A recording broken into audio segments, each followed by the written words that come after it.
श्राद्ध में कौओं को भोजन कराने का रहस्य।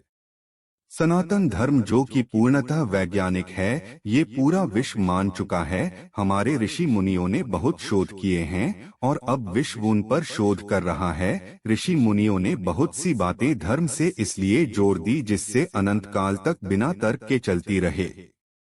जैसे कि श्राद्ध में कौओं को भोजन कराना, इसके पीछे भी वैज्ञानिक रहस्य है। पीपल और बरगद ये दो वृक्ष ऐसे हैं प्रकृति में जिनके बीज नहीं मिलते, न इनकी कोई कलम रोप सकता है। जितनी मर्जी कलम रोपने की कोशिश कर लो नहीं लगेगी, कारण प्रकृति ने यह दोनों उपयोगी वृक्षों को लगाने के लिए अलग ही व्यवस्था कर रखी है।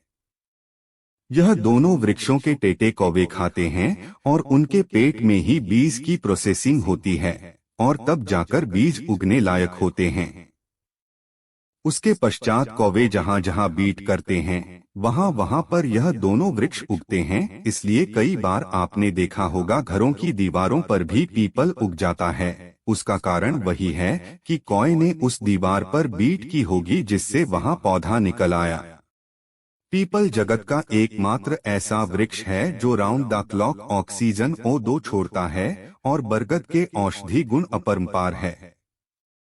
देखो, अगर यह दोनों वृक्षों को उगाना है तो बिना कौवे की मदद से संभव नहीं है, इसलिए कौवे को बचाना पड़ेगा। और यह होगा कैसे? मादा कौआ भादो महीने में अंडा देती है और नवजात बच्चा पैदा होता है।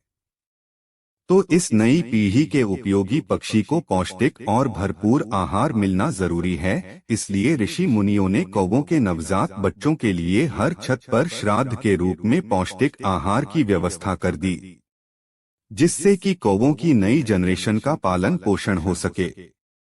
इसलिए श्राद्ध करना प्रकृति के रक्षण के लिए नितांत आवश्यक है। ध्यान रखना, जब भी बरगद और पीपल के पेड़ को देखो तो अपने पूर्वज तो याद आएंगे ही, क्योंकि उन्होंने श्राद्ध दिया था, इसीलिए यह दोनों उपयोगी पेड़ हम देख रहे हैं। हमारे सनातन धर्म की प्रत्येक रीति पूर्णतः वैज्ञानिक है, इसलिए किसी भी तर्क वाद विवाद में न पड़ के अपनी रीतियों को निभाते रहिए। इसी में प्रकृति और लोक कल्याण है। आपका दिन मंगलमय हो।